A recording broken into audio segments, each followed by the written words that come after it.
My parents called me a liar under oath, and 10 seconds later the judge ordered the courtroom doors locked. That is not the kind of sentence you expect to hear in real life. It sounds like the ending of a story, not the beginning. But for Ella Monroe, that was the moment everything changed.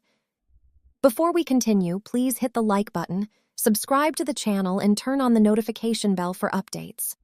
Ella was 27 years old, sitting at the plaintiff's table in a charcoal blazer she had ironed herself at 6 that morning because she needed one thing, just one, to stay under control. Her hands were folded so tightly in her lap that her knuckles had gone pale. She kept her chin lifted, but barely, not out of confidence, out of survival. Across the courtroom sat her parents. David Monroe, 54. I had the steady posture of a man who had spent his whole life making other people doubt what they had just seen. Beside him was Karen Monroe, 52, elegant and composed, with the kind of stillness that made strangers think she was gracious. Together, they looked less like defendants in a family fraud case and more like the wounded victims of a cruel misunderstanding. And that was exactly the problem.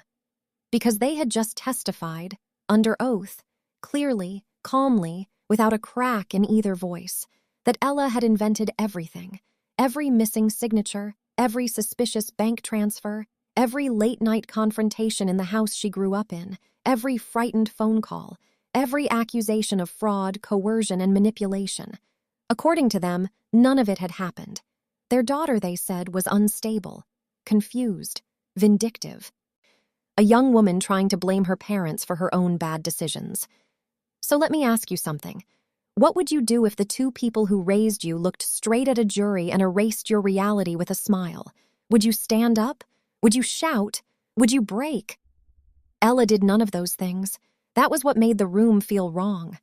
The jury had turned toward her almost as one, waiting for some visible reaction, a flinch, a tear, a protest, anything human enough to anchor the chaos. But Ella just sat there, quiet, still, breathing so carefully it was almost invisible.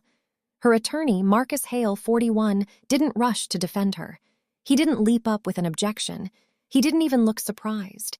He sat with one hand resting near a closed folder, eyes fixed not on the witness stand but on the bench. On the other side, the Monroe's attorney, Victor Lang, 48, leaned back with the smug ease of a man who believed the hardest part was over. He had spent days dismantling Ella's credibility piece by piece, and now her parents had delivered the final blow themselves. To everyone watching, the case looked finished. But then Judge Eleanor Whitaker leaned forward, not confused, not hesitant, focused. Her gaze moved from David to Karen, then to Ella. And in a voice so calm it made the silence sharper, she said, "Lock the doors." The bailiff froze for half a second, then moved. The heavy courtroom doors shut with a deep, echoing thud. Heads turned, papers stopped rustling. Even Victor Lang's expression flickered. No one understood what was happening. Then the judge looked toward the clerk and added, "Play the recording." And for the first time that day, Ella Monroe exhaled. Not like someone losing hope, like someone who had been waiting for the lie to become complete. 3 months before that courtroom, Ella Monroe wasn't trying to win a case. She was trying to prove she wasn't losing her mind. It didn't start with something dramatic. No screaming matches, no obvious betrayal, just small things, forgettable things, until they weren't. Ella had always described her relationship with her parents as complicated but manageable. After her small design business struggled, they had stepped in to help. Temporary financial support, shared accounts, a few documents signed quickly at the kitchen table. Normal, right? Except Ella didn't remember signing some of them. At first, she brushed it off. My stress does strange things to memory. Deadlines, bills, late nights. It all blurred together. But then she saw a loan statement in her name. A large one. One she had no memory of agreeing to. When she brought it up, her father barely looked up from his coffee. "You signed it, Ella. You were right there." Her mother added gently, "You've been overwhelmed lately. It's okay to forget things." That should have reassured her. It didn't. Because a week later, she found emails sent from her account approving transfers she never authorized. The tone was hers, the signature was hers, but the words felt off, like someone imitating her just well enough to pass, so she started paying closer attention. And that's when the pattern emerged. Documents appearing, money moving, conversations she remembered differently than they did. That every time she questioned it, the response was the same. Calm, patient, almost rehearsed. You're misremembering. You agreed to this. You're spiraling. Let me ask you something. How long would it take before you started believing that? Ella didn't. Not completely, but doubt crept in anyway, quiet and persistent. Enough to make her hesitate, enough to make her second guess. So she did something careful. She started recording. Not openly, not confrontationally, just small voice memos on her phone during conversations, screenshots of emails, backups saved to a cloud account her parents didn't know existed. She told no one, except Maya Chen, 29, her closest friend. Maya didn't hesitate. Ella, this isn't normal. This is control. You need to report this. And eventually, Ella did. She filed a formal complaint. Fraud, coercion, identity manipulation. Even saying the words out loud at the station felt unreal, like she was reading someone else's statement. But once it was filed, there was no pulling it back. Things moved quickly after that, faster than she expected, faster than she was ready for, and that's when everything flipped. Within days, her parents responded.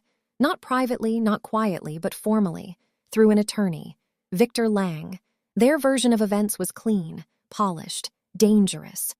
Ella, they claimed, had been struggling financially and emotionally for months. She had full access to shared accounts. Every transaction had been authorized, every document signed willingly. And now, under pressure, she was trying to rewrite reality to escape responsibility. Then came the part that hit hardest. They submitted statements suggesting Ella had a history of instability, that she exaggerated, misremembered, overreacted. Subtle at first, then more direct. Suddenly, the story wasn't about fraud anymore. It was about whether Ella Monroe could be trusted at all. Evidence she submitted began to weaken under scrutiny. Some files were ruled incomplete, others were questioned. Metadata inconsistencies, timing gaps, technicalities she didn't fully understand. Things she had carefully collected started to look questionable. Even worse, a few key items, emails, backups, were somehow inaccessible when requested. Corrupted, missing. Coincidence? Or something else? The doubt came back. Stronger this time, not just from others, but inside her own head. That's when Marcus Hale entered the picture, recommended quietly, experienced, observant. The kind of lawyer who spoke less than he noticed. He reviewed everything she had left, and then he asked a question no one else had. What are you not showing me?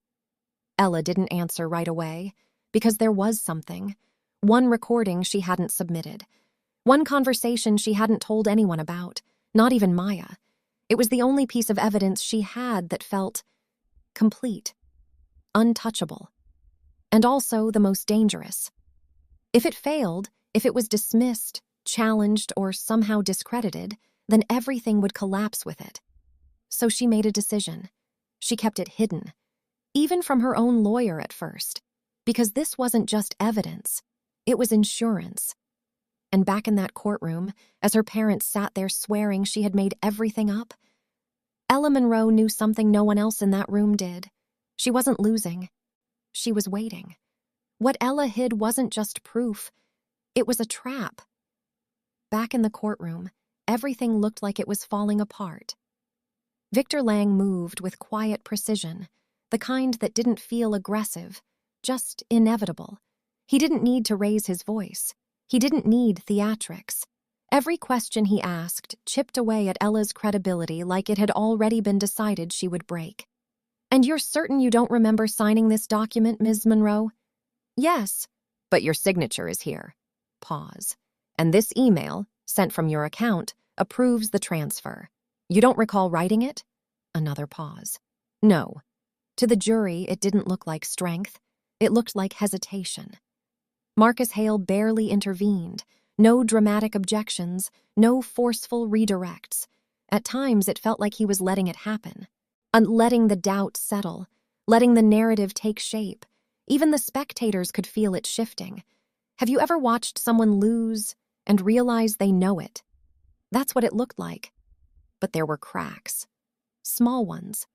Marcus would glance at Ella occasionally, not with concern but with quiet confirmation, as if checking a clock only the two of them could see.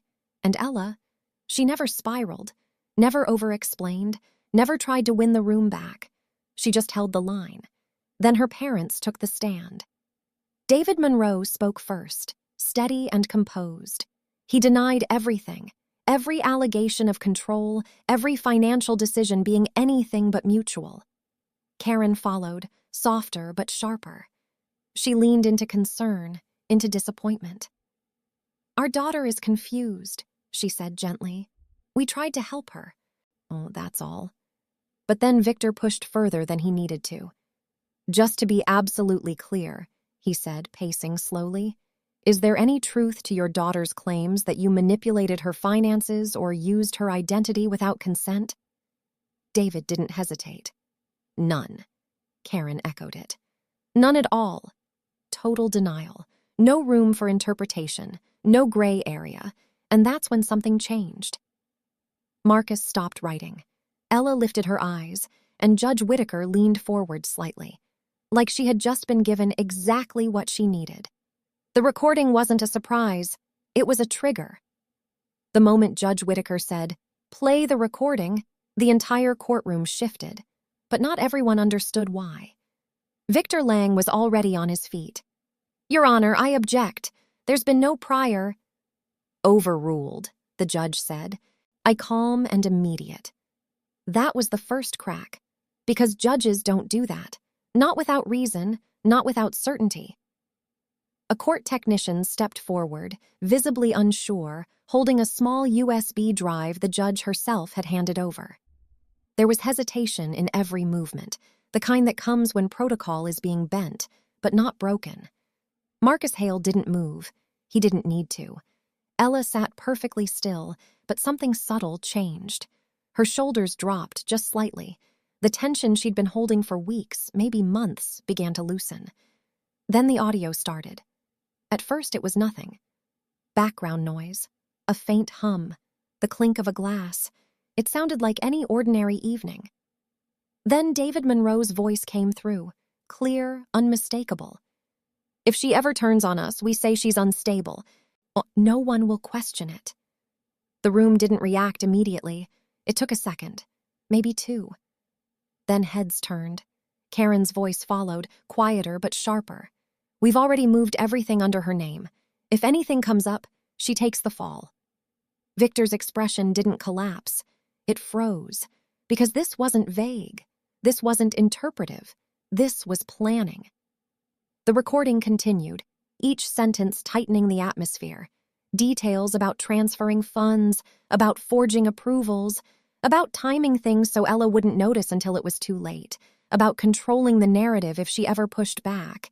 And then, "She won't fight back," David said, almost casually. "She never does."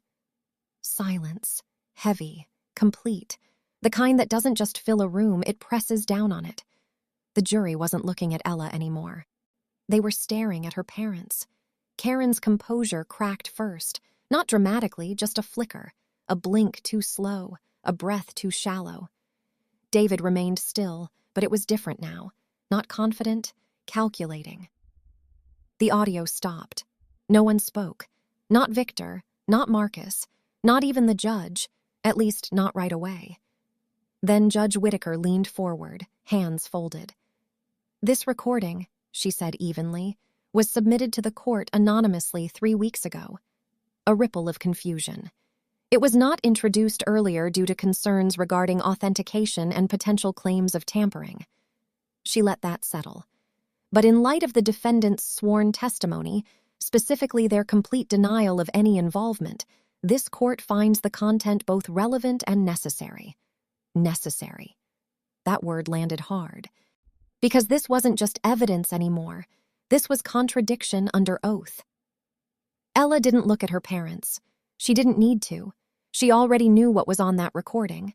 She had been there when it was made, her phone sitting face down on the kitchen counter, silently capturing everything while they spoke, as if she didn't exist. She hadn't interrupted them. She hadn't confronted them. She had let them talk.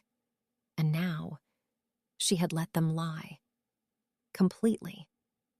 Marcus finally stood, not to argue, not to press, but simply to exist in the moment. His earlier silence made sense now. Every restrained reaction, every missed objection. It wasn't weakness, it was timing. Victor tried to recover. "Your Honor, we will need time to—" "You'll have it," the judge replied. "Court is in recess." A pause. Then, more firmly, "No one leaves." The bailiff moved again. The already locked doors now felt different. Not procedural, containment. Because what had just happened didn't just weaken a case. It changed it. Charges weren't just being defended anymore. They were forming. And as the room sat in stunned silence, one question hung heavier than all the others. What happens next? When the truth isn't just revealed, but recorded. So what actually happened? And how did it all end? The answer came quickly once the courtroom doors stayed shut. During the recess, the recording wasn't just replayed, it was dissected. Forensic audio specialists, already on standby due to the anonymous submission weeks earlier, moved fast. Voice recognition matched both David and Karen Monroe with near-perfect certainty. Background noise aligned with the Monroe home layout. Even the timestamp data synced with known dates of disputed transactions. There was no gap left to hide in. The anonymous submission? That was Ella's final move. Guided by Marcus Hale, she had sent the recording through a third party weeks before trial, ensuring it couldn't be dismissed as a last-minute fabrication or manipulation tactic. But it wasn't enough on its own. They needed something more. They needed her parents to commit fully, under oath, and they did. The moment David and Karen Monroe denied everything, completely, absolutely, they didn't just defend themselves, they sealed it. When court resumed, the shift was undeniable. Victor Lang didn't argue like before. His tone changed, measured, controlled, already anticipating damage control rather than victory. Judge Whitaker didn't waste words. She ruled the recording admissible. She ordered a formal investigation into perjury, fraud, and conspiracy. The case that began as a civil dispute began transitioning into a criminal matter in real time. And Ella? She finally moved. Not dramatically, not emotionally explosive. She just breathed. For the first time in months, her reality wasn't being questioned. It was being confirmed, out loud, on record, in a room full of witnesses. Her parents didn't look at her again. In the weeks that followed, everything unraveled for them. Financial records were reopened, hidden transfers traced, forged documents exposed. David Monroe was formally charged with multiple counts of fraud and perjury. Karen Monroe faced conspiracy charges alongside him. Victor Lang withdrew quietly from representation within days. Public perception flipped just as fast. What had once looked like a daughter attacking her own family became something else entirely, a calculated attempt by two parents to use their daughter as a shield. Ella's name was cleared. Every financial liability tied to the fraudulent accounts was dismissed. The legal pressure that had been closing in on her disappeared. But the ending wasn't loud.